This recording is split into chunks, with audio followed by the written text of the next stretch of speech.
Sir, मंत्री जी आपसे मिलना चाहते हैं। टंडेल का नाम है क्या इसमें? जी नहीं सर।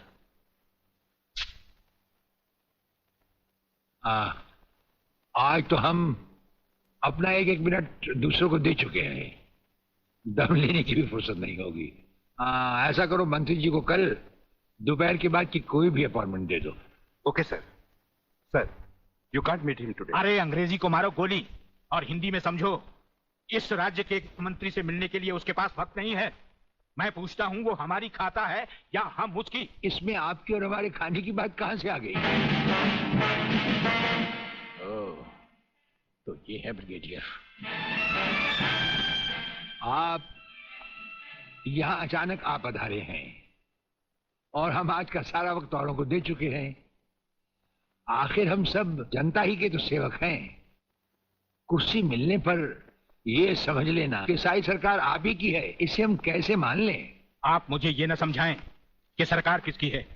आप सिर्फ इतना समझिए कि आप एक सरकारी नौकर हैं और आपके सामने खड़ा हुआ ये इंसान इस राज्य का मंत्री है।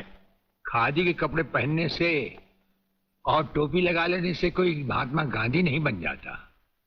और सुनिए, हमें नेताओं की भाषा ना तो पहले समझ आई थी और ना कभी आएगी। भाषा छोड़ो ब्रिगेडियर, मैं जो आपसे कहना। आपने जो कुछ भी कहना है कल कह लीजिएगा। आपकी अपॉइंटमेंट नोट करवा दी गई है।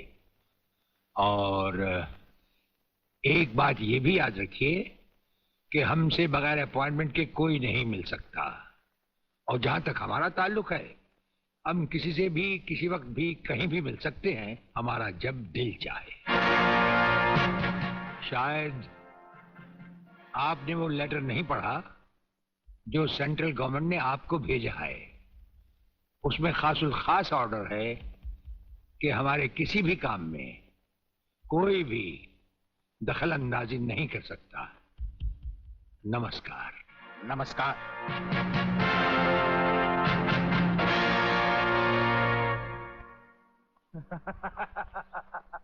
Really?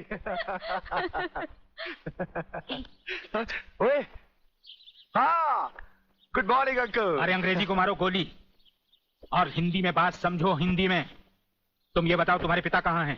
पिताजी, अंकल तो ऊपर बैठे हुए हैं, आप ही का इंतजार कर रहे हैं। राधा, तुम्हारे पिताजी बड़े उखड़े हुए लगते हैं। लगता है there is something wrong in the ministry। अरे रॉन्ग हो या राइट, यही समझना होता तो मैं भी तुम्हारी तरह खादी के कपड़े पहन लेता। अरे सरकारी लेटर से मुझे क्या लेना देना?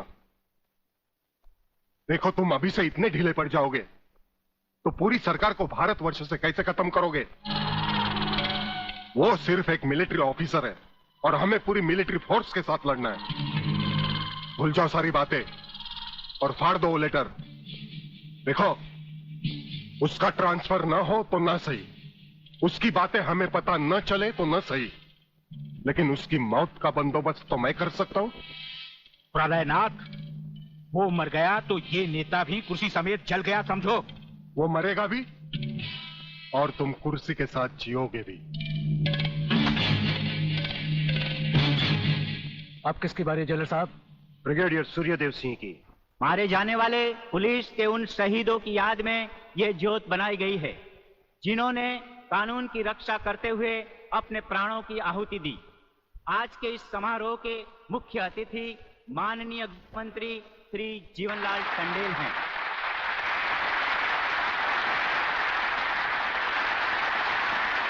और इस ज्योत का उद्घाटन एक महान योद्धा, परमवीर चक्र विजेता ब्रिगेडियर सूर्यदेव सिंह के हाथों से होगा।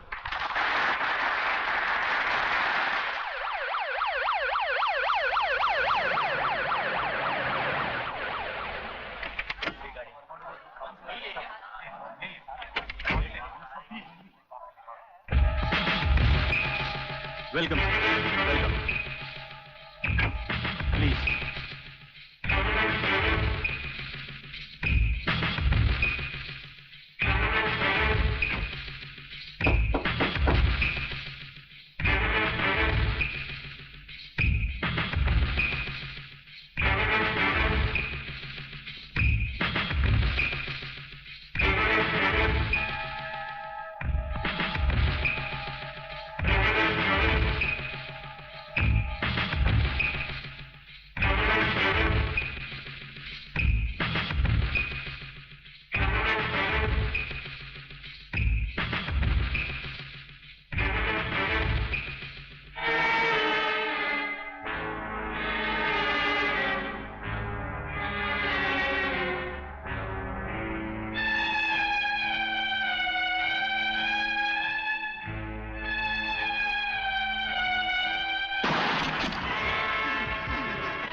सर, ये आपने क्या किया? फायरिंग का ऑर्डर क्यों दिया सर? आपकी एक गलती से कितनी जाने गई, इसका जवाब कौन देगा ब्रिगेडियर साहब? मिस्टर तिवारी, इसका जवाब अब ब्रिगेडियर को ही देना होगा, और वो भी अदालत में।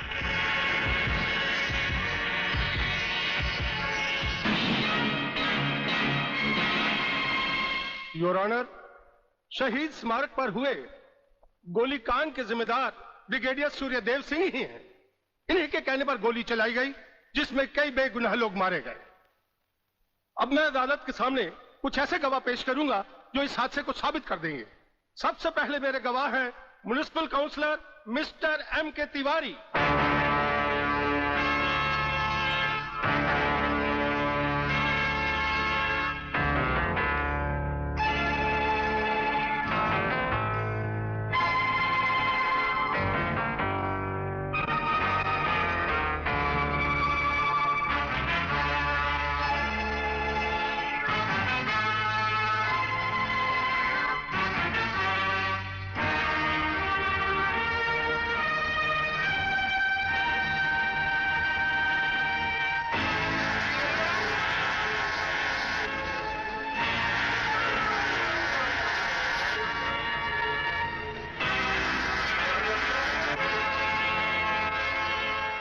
योर ऑनर, अब हमारा आखिरी एक ऐसा चश्मदीद गवाह है जिसकी सच्चाई पर कोई शक नहीं कर सकता, और वो है इंस्पेक्टर शिवाजीराव वागले।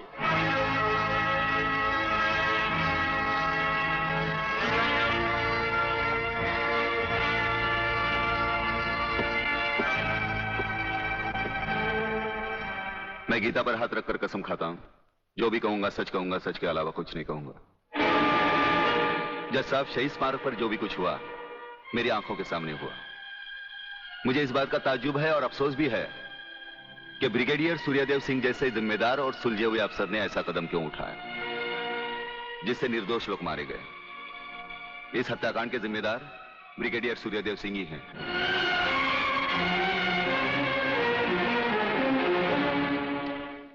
ब्रिगेडियर सूर्यदेव सिंह, अदालत ने आपके खिलाफ सारे बयानात सुने।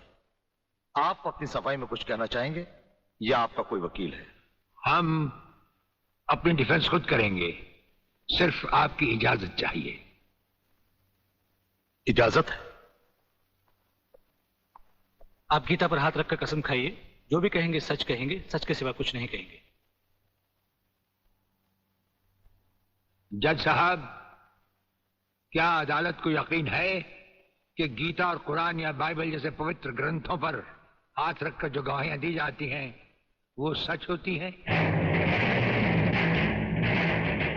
अगर इन कस्मों के बावजूद भी गवाह सच नहीं बोलता तो फिर अदालत में इन पवित्र ग्रंथों का अपमान किस लिए जज साहब?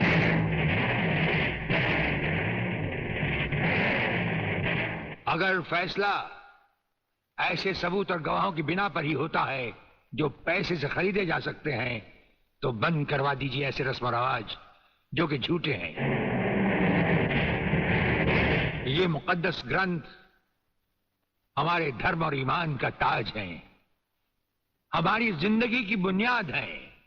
हम ये कसम खाएं भी तो कैसे खाएं? यह अदालत आपकी दलीलों की कदर करती है ब्रिगेडियर साहब, लेकिन यह अदालत की बरसों पुरानी रस्म है जो मैं नहीं बदल सकता।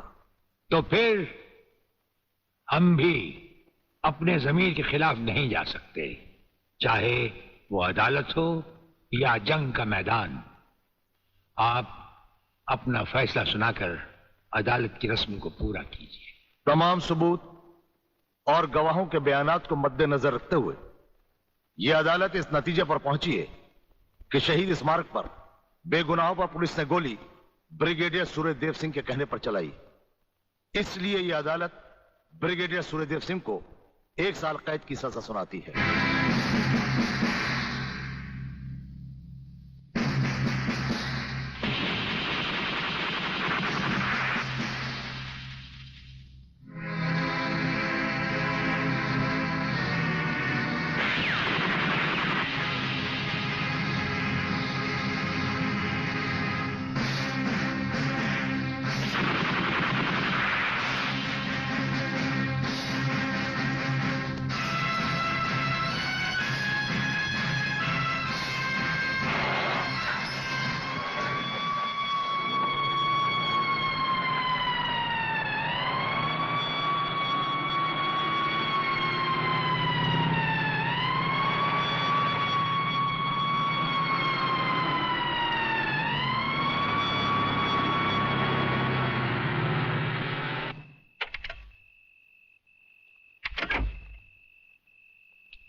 हमारी मीटिंग का बंदोबस्त हो गया? Yes sir. सूर्यदेव सिंह को आप जेल के तहखाने में मिल सकते हैं। गवर्नमेंट डिसिप्लिनरी एक्शन का मामला है, इसलिए हमारे साथ हमारे सेक्रेटरी के अलावा और कोई नहीं जाएगा। Right sir. This way please.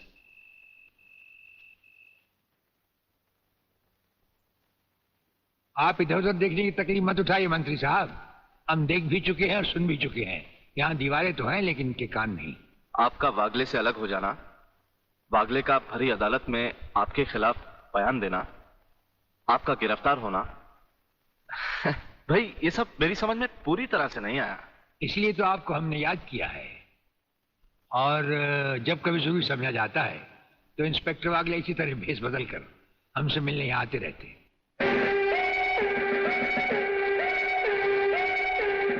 Sir, brigadier साहब का हमसे अलग होना, जेल में आ जाना, इससे दुश्मन हमें कमजोर समझकर लापरवाह हो जाएंगे और उनकी इसी लापरवाही का फायदा उठाकर हम उनकी जड़ें आसानी से काट सकते हैं।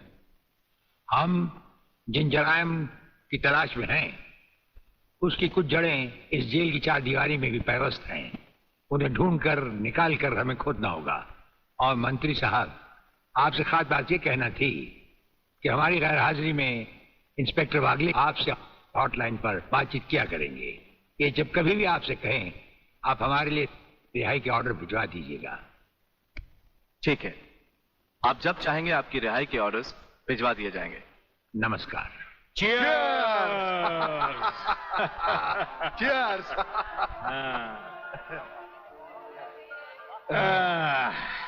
नया साल बहुत बहुत मुबारक हो प्रलयनाथ। नया साल तुम्हें मुबारक और सूर्यदेव सिंह का जेल जाना मुझे मुबारक।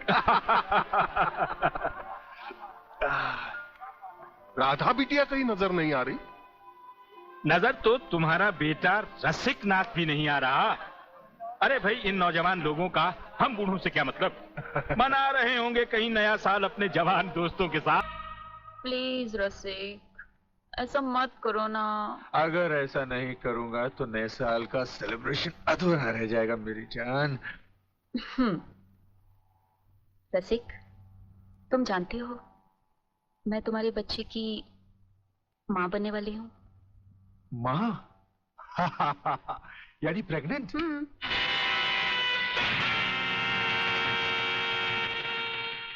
अनीता, तुम? हाँ, मैं। कह दो इसे भी, प्रेगनेंसी में परेशानी क्या है, करवा लो अबॉर्शन। शादी बाद में कर लेंगे, अभी तो हम बच्चे हैं। क्यों, यही कहा था ना तुमने मुझसे? और न जाने किस किस से कहा होगा। अनीता, अनीता, कब तक तुम मुझे यूं ही ब्लैकमेल करती रहोगी? राधा, राधा ये सब तुमसे झूठ बोल रही है। ये मुझे बदनाम करना चाहती है। इसकी बातों में मत आना तुम। मैं भी तुम्हारी तरह इसकी भोली भाली बातों में आकर इसके बच्चे की माँ बनने वाली हूँ। मेरे बच्चे की माँ? अरे ना जाने किस किस का पाप अपने पेट में पालकर तू मुझे उसका पाप बना रही है। रसिकनाथ, जिसका पाप मेरे पेट में है उसे पापी का अंत करने आई हूँ।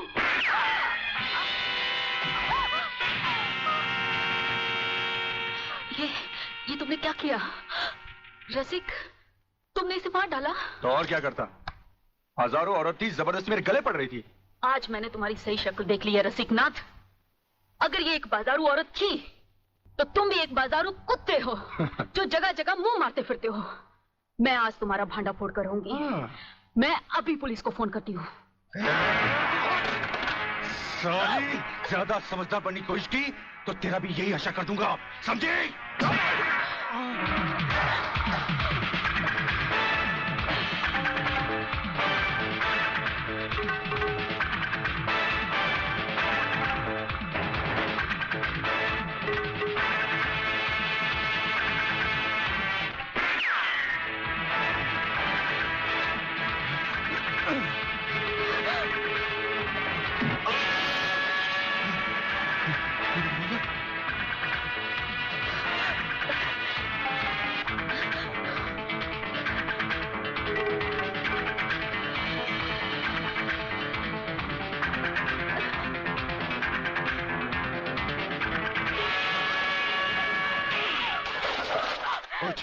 पुलिस को बताएगी,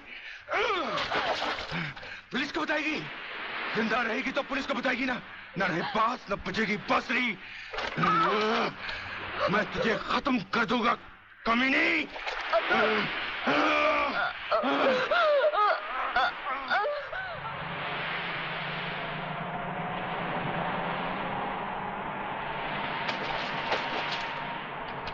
तो पीने का मजा ही नहीं आता।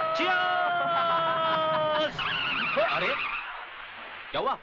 अबे सामने देख, लड़की की लाश।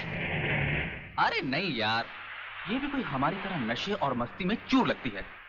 चलो उसे और पिलाते हैं, अपना भी नया साल सुधर जाए। अबे नया साल सुधारने के बच्चे, अगर लफड़े में फंस गए ना तो जिंदगी बिगड़ जाएगी। हमें क्या मालूम वो जिंदा है या मुर्दा?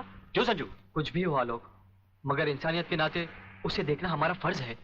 चलो चलो देखते हैं।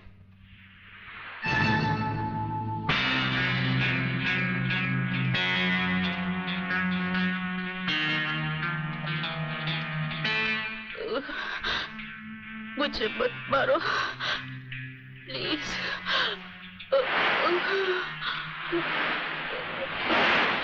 भगवान के लिए मुझे मत मारो।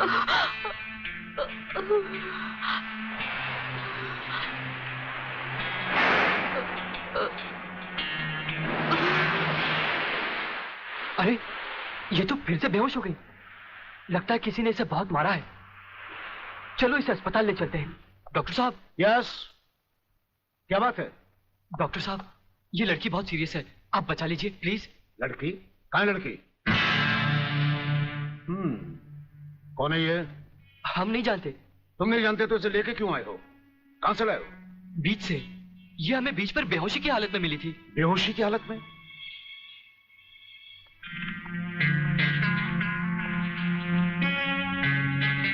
इसकी हालत तुम लोगों ने इसके साथ 31st नाइट बना के तो नहीं की है ना? हम लोगों ने? ये क्या कह रहे हैं डॉक्टर साहब? नहीं नहीं, हम लोगों ने ऐसा कुछ नहीं किया। देखा तुम लोगों ने? मैं तुम लोगों को पहले ही कह रहा था। मगर नहीं यार, चुप रह तू, डरता क्यों है?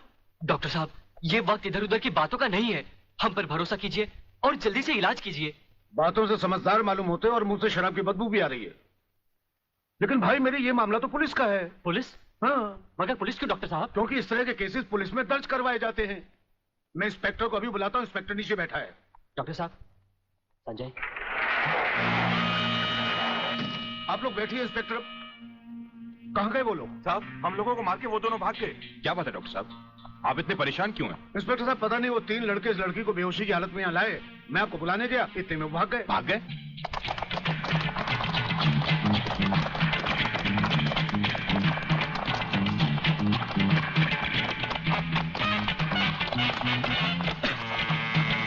अरे जल्दी कर।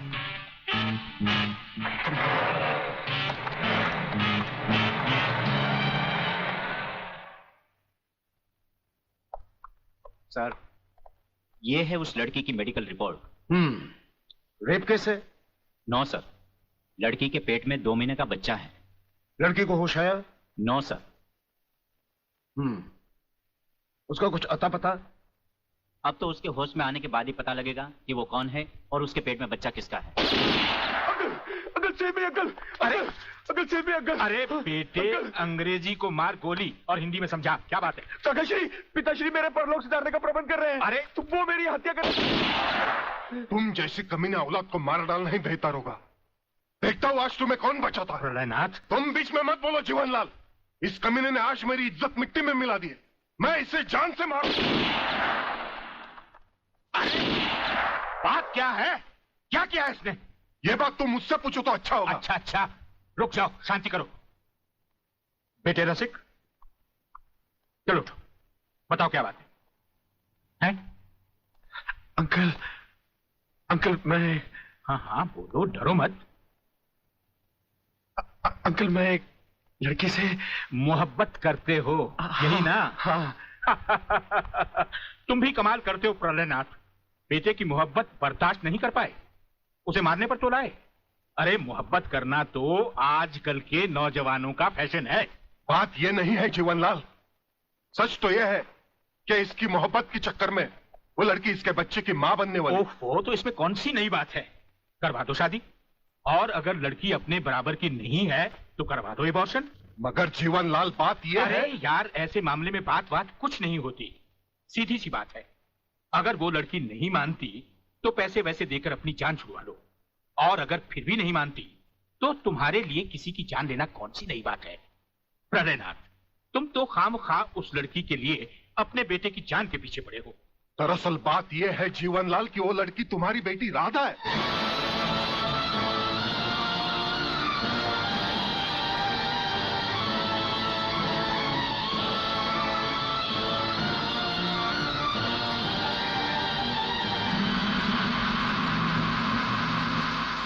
सारी चीजें दर्ज कर ली? जी साहब। और हाँ, इस डेड बॉडी को जल्द से जल्द पोस्टमार्टम। साहब ये पर्स मिला है।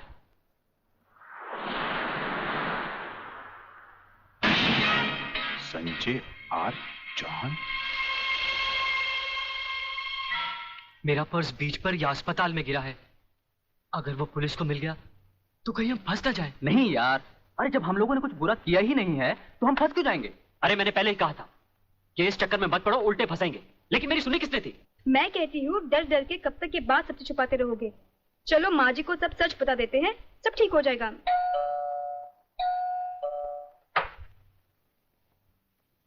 नमस्ते। नमस्ते। क्या बात है इंस्पेक्टर साहब? हम शक की बुनियाद पे आपके बेटे संजय और उसके 2 दोस्तों को गिरफ्तार करने आए हैं। गिरफ्तार? क्यों? क्या जुर्म किया है उन तीनों ने? ये आप अपने बेटे से पूछ लीजिए।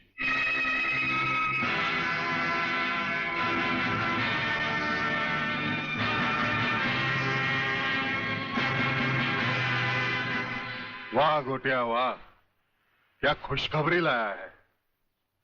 डीआईजी रुद्र प्रताप का बेटा पुलिस के फंदे में।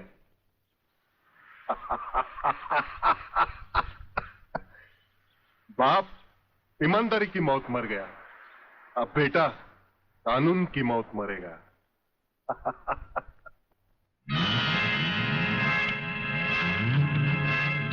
गोटिया आप देखना, मैं इस चश्मदीद गवाह को ऐसी मौत मारूंगा कि उसकी आंखें मुझे पहचानने से पहले ही बंद हो जाएगी। तुम उस डॉक्टर को खरीद लो और रिपोर्ट तैयार करवाओ जो मैं चाहता हूं। यह समय सोचने का नहीं है बेटी, यह हम दोनों की जिंदगी और मौत का सवाल है। पिताजी, पुलिस पूछेगी तो मैं क्या बताऊंगी? किसका नाम लूंगी? पुलिस को तुम ये बताना कि तुम्हारे साथ बलात्कार हुआ है। हाँ बेटी, बलात्कार। प्रलयनाथ की प्रलय से बचने का ये एक ही तरीका है। तुम उन्हीं 3 लड़कों का नाम पुलिस को बता देना जिन्होंने तुम्हें अस्पताल पहुंचाया है। पिताजी, लगता है पापियों के साथ रहकर आपका दिमाग भी उन्हीं की तरह हो गया है। आप ये कह रहे हैं मैं उन लड़कों को फांसी के फंदे तक पहुंचा दूं जिन्होंने मेरी जिंदगी बचाई? नहीं पिताजी, मैं ऐसा हरगिज नहीं करूंगी, हरगिज नहीं करूंगी। बेटी, इतिहास गवाह है, आदमी ने अपनी जान को बचाने के लिए अपने ही भाइयों की लाशों को कुचला है। ये दुनिया का नियम है बेटी। फिर वो तीनों हमारे लगते भी क्या हैं? अगर उन्हें फांसी लग भी गई तो हमारा क्या जाएगा? बेटी, उन लोगों की जिंदगी से कहीं ज्यादा कीमती हमारी जिंदगी है। पुलिस को वही बताना जो मैंने तुम्हें कहा है। मगर गुप्ता जी, किसी के सपने पूरे करने के लिए किसी के अरमानों का गला तो नहीं घोटना चाहिए। ये पाप है। राधा तो प्रेग्नेंट है और आपने पैसे के लिए उसके बलात्कार की गलत रिपोर्ट तैयार कर दी। तुम मेरे सीनियर हो या मैं तुम्हारा सीनियर, पेशे का सबक मुझे मत सिखाओ, समझे? सीनियर और जूनियर का मतलब ये तो नहीं सर कि आप कुछ भी करें और मैं चुपचाप देखता रहूं। ऐसा कभी नहीं होगा। मैं आपकी गलत रिपोर्ट पर हरगिज साइन नहीं करूंगा जो उन 3 निर्दोषों को फांसी के फंदे तक पहुंचा दे। डॉक्टर सिन्हा, आज से 5 साल पहले डॉक्टर श्रीवास्तव ने इसी तरह की एक गलत रिपोर्ट पर साइन करने से इनकार कर दिया था। गुंडा स्वामी के आदमियों ने उसे 6ठी मंजिल से नीचे फेंक दिया और पुलिस ने उसकी मौत को आत्महत्या समझकर उसकी फाइल हमेशा हमेशा के लिए बंद कर दी। अगर तुम भी उसी राह पर चलना चाहते हो तो एज यू विश। इंस्पेक्टर साहब, मैं कहती हूँ ये कहाँ का न्याय है? कैसा कानून है जो 3 मासूमों को सोचे समझे बिना हवालात में बंद कर दिया? मैं पूछती हूँ क्या हो गया है इस देश के कानून को?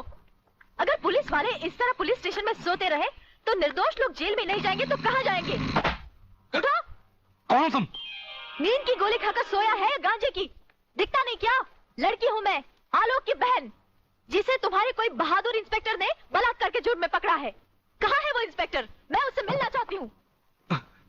सलाम साहब। साहब? अच्छा, तो आप ही है वो साहब। मैं पूछती हूँ तुम पुलिस वालों को हुआ क्या है जो गुनहगार को निर्दोष और निर्दोष को गुनहगार समझ लेते हैं? सुना था कानून अंधा होता है, मगर तुम्हें तो भगवान ने एक नहीं दो आंखें दी है, और वो भी चील की तरह मोटी मोटी। क्या वो तीनों तुमको किसी भी तरह से बदमाश लगते हैं? अरे मेरा भाई आलोक, वो तो किसी लड़की से बात करते हुए भी कांपता है, वो किसी पे बलात्कार क्या करेगा? खाक। वागले बेटे, ये तो लाल मिर्च है तीखी तीखी। हाथ लगाओ तो हाथ चले, मुंह लगाओ तो मुंह चले, दिल लगाओ तो दिल चले। ये तेरी बीवी बनने के लायक है। अरे इस तरह घूर घूर के क्या देख रहे हो? पहले कभी लड़की नहीं देखी क्या? लड़कियां तो बहुत देखी, लेकिन तेरे जैसे तीखी पहली बार देखी। क्या तीखी? क्या नाम है तुम्हारा? शांति शांति शांति शांति शांति शांति। वाह, क्या कमाल का नाम रखा है चुन के माँ बाप ने, शांति, जो इस देवी के चेहरे और जुबान से शहद की तरह टपक रही है। हाँ? हंस क्या रहे हो दांत निकाल कर? मुझे अपने भाइयों से मिलना है। हवलदार, मिलने दो इसे। साहब, उन तीनों को अस्पताल ले गए शिनाख्त के लिए। संजय चौहान, आलोक वर्मा और अली खान, यही वो 3 लड़के हैं जो आपको अस्पताल में छोड़कर भाग गए थे। क्या इन्होंने आपके साथ बलात्कार किया?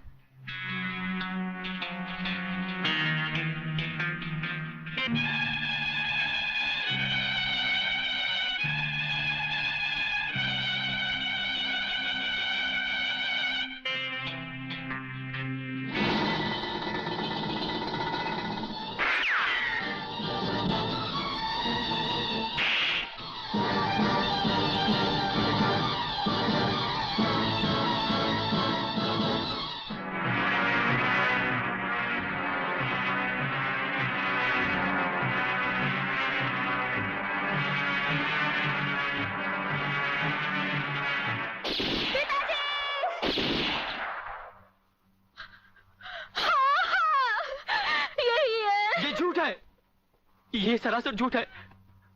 हमने कोई बलात्कार नहीं किया। सच कह रहा है मेरा बेटा। इंस्पेक्टर साहब, ये झूठी है ये। तुम लड़की नहीं, लड़की के नाम पर एक कलंक हो। अरे जरा इन मासूम चेहरों को देखो जिन पर तुमने मौत की स्याही पोत दी है। इनकी सहमी हुई आंखों को देखो जिनमें तुमने मौत की दहशत भर दी है। और फिर मेरी आंखों में आंखें डालकर देखो, क्या इन्होंने तुम्हारे साथ बलात्कार किया था? इंस्पेक्टर, कौन है ये औरत? इसे बाहर ले जाओ। हवलदार, पकड़ लो इसको। खबरदार, अगर किसी ने भाभी को हाथ लगाया तो।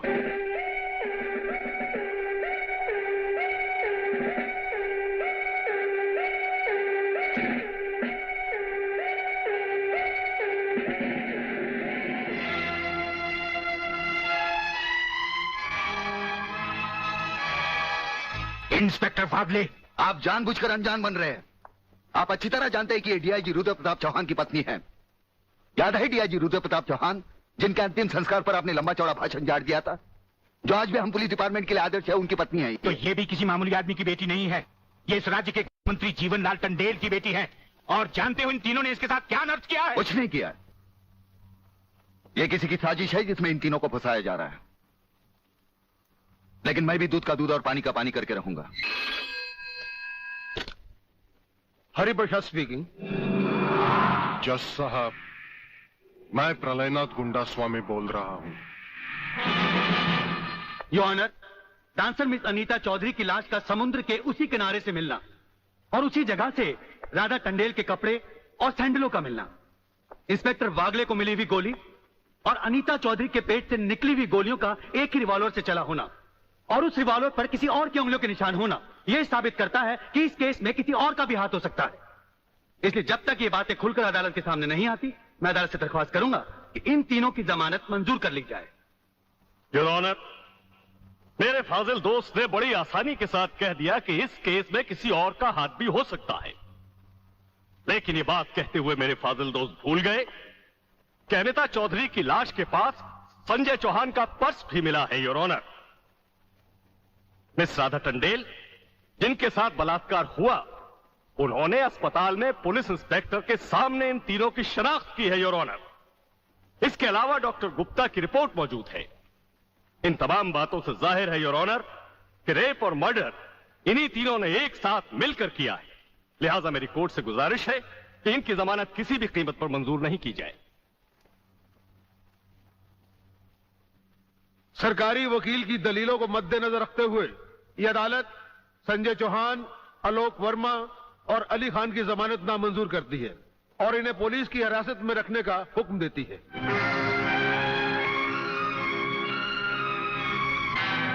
योर ऑनर, मैं इंस्पेक्टर वागले इस केस की छानबीन मैं कर रहा हूं।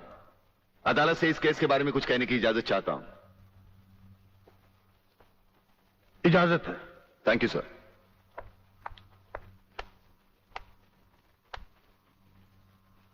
योर ऑनर, इंसाफ के इस मंदिर में आपको न्याय करते हुए कई साल हुए होंगे और इन सालों में आपके सामने रेप और मर्डर्स के अनगिनत केसेस भी आए होंगे। क्या उन अनगिनत केसों में आपके सामने कोई ऐसा केस आया है जहां कत्ल और बलात्कार करने वाले ने जिसके ऊपर बलात्कार किया है उसे खुद अस्पताल पहुंचाया हो? ये तो अभी तक सुना नहीं कभी। सही कह रहा है ये बात। कुछ ना कुछ गड़बड़ जरूर है। बहुत बड़ी ऑर्डर, ऑर्डर। इंस्पेक्टर वागले, मुझसे सवाल करने की बजाय आप इस केस में रोशनी डालिए। वही कोशिश कर रहा हूं सर। अदालत सरकारी वकील की जिन दलीलों को मद्देनजर रखते हुए इन लड़कों की जमानत नामंजूर कर रही है, मैं उन्हीं दलीलों के बारे में कुछ कहने की इजाजत चाहूंगा। इजाजत है। सरकारी वकील का कहना यह है कि अनीता चौधरी की लाश के पास संजय चौहान का पर्स मिला। हो सकता है बेहोश राधा टंडेल को उठाते वक्त वो पर्स वहां गिर गया हो। अब इनका कहना यह है कि राधा टंडेल ने इन लड़कों के खिलाफ बयान दिया है। यह भी तो हो सकता है कि वो बयान उसने किसी के दबाव में आकर दिया हो। जिस डॉक्टर ने बलात्कार की रिपोर्ट बनाई वो भी खरीदा गया हो। आपकी इन दलीलों से अदालत अपना फैसला नहीं बदल सकती। यह फैसला आप जबरदस्ती इन पर लाद रहे हो। इंस्पेक्टर वागले, अगर मैं चाहूं तो अदालत की तौहीन के जुर्म में मैं तुम्हें अभी टर्मिनेट कर सकता हूं। कोई परवाह नहीं है मुझे इस बात की। मेरा तो विश्वास उठ गया है इस कानून से। कौन सा कानून, कैसा कानून? यह कानून तो चंद मुजरिमों की रखेल बन बैठा है। इसलिए लोग अदालत का दरवाजा खटखटाने के बजाय गुंडों की चौखट चूमते हैं। Take him out of the court.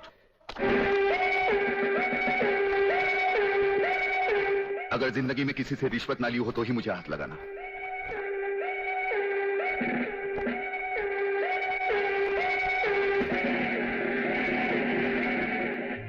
इन्हें गिने भुक्कड़ लोगों की वजह से यह अदालत शतरंज की बिसात बन गई है, जहां कोई भी आकर कानून से खेल सकता है। लेकिन इन खिलाड़ियों को अगर मैंने सच्चा कानून नहीं सिखाया तो मेरा नाम भी शिवाजी राव वागले नहीं।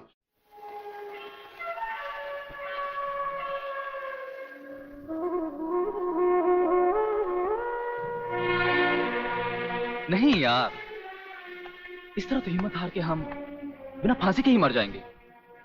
ये क्या हो गया तुम दोनों को यार? अली, सोचता हूं मेरी बहन शांति पर क्या बीत रही होगी। मुझे पढ़ा लिखा कर एक बड़ा इंसान बनाने के लिए क्या कुछ नहीं किया उसने। लोगों के घर में काम कर करके अपने हाथों पे मेहंदी की जगह छाले डाल ली उसने। आलोक, तुम्हारी तो वो सिर्फ बहन है, मगर मेरे लिए वो बहन भी है और मां भी है। अगर बचपन से ही उसका प्यार मुझे ना मिला होता तो शायद ये अनाथ सड़कों पर ही अपना दम तोड़ देता। मेरी मां पर भी क्या बीत रही होगी।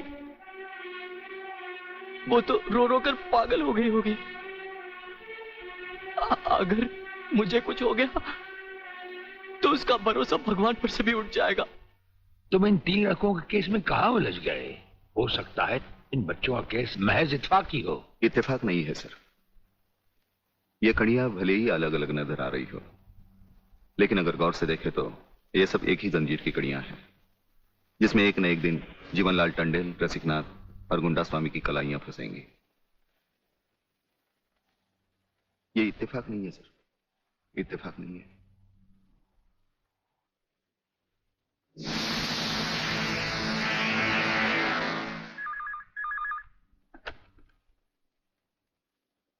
हेलो सर, मैं तुम्हारी आवाज अच्छी तरह पहचानता हूं जेलर।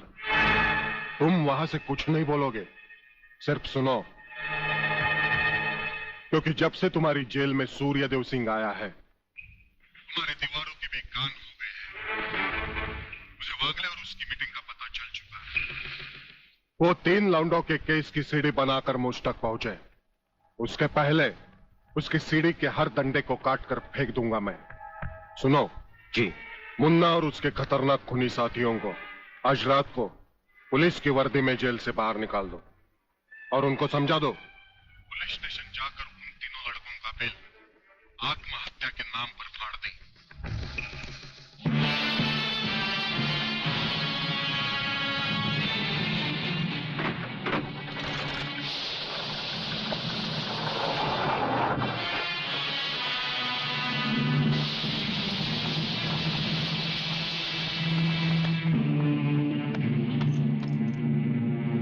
टेलीफोन का वायर काट दो, अब इसे बांध दो।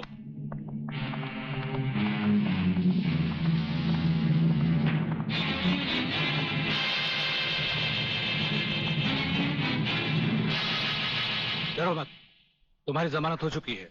हम लोग तुम्हें रिहा करने आए हैं।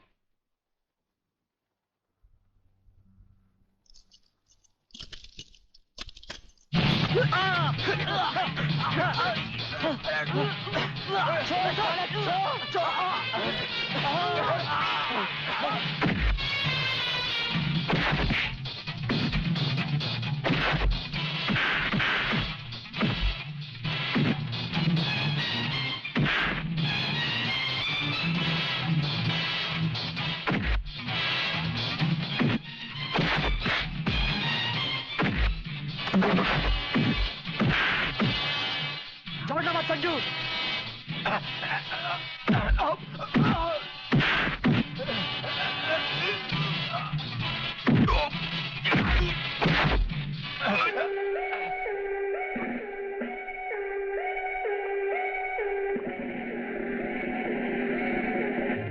क्या बकते हो? किसने बताया तुम्हें?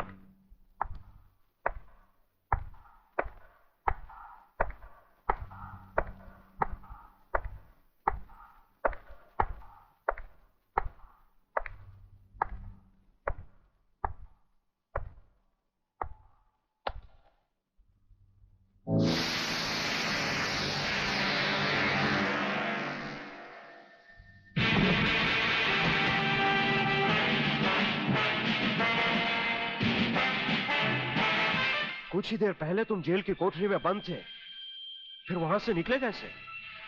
और अपने ये कपड़े पहनकर यहाँ किसके हुक्म से आए? हम अपने हुक्म के खुद मालिक हैं। हम अपने हुक्म से ही अंदर आए थे और अपने ही हुक्म से बाहर चले जाएंगे। तुमसे अच्छी तरह मिल लेने के बाद। तुम्हें अच्छी तरह मालूम होना चाहिए कि तुम किसके सामने बैठे हो। हमें मालूम है, इसीलिए तो जूते तुम्हारे मुंह के सामने रखे हैं। तुम जैसे गद्दारों से हम नहीं, हमारे जूते ही मुंह लगाते हैं। सूर्यदेव सिंह! ब्रिगेडियर सूर्यदेव सिंह, भूल कैसे गए? हम आज भी ब्रिगेडियर हैं, कल भी ब्रिगेडियर थे। जेल में आना तो एक नाटक था तुम जैसे मुजरिम तक पहुंचने के लिए। और ये रहे तुम्हारे काम के कागज। ये हमारा रिहाई का ऑर्डर और ये है तुम्हारी गिरफ्तारी का वारंट।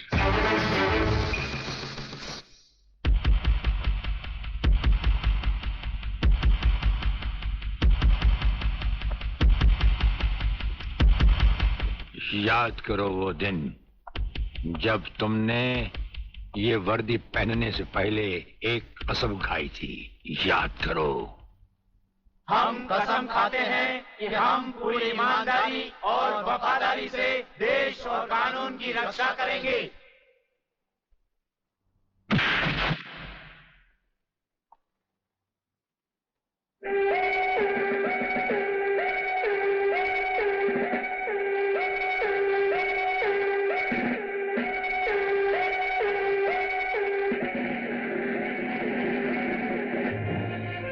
इन नंगों की बारात में ये वर्दी वाला दूल्हा नहीं जाएगा वागले। इसके भी कपड़े उतार डालो।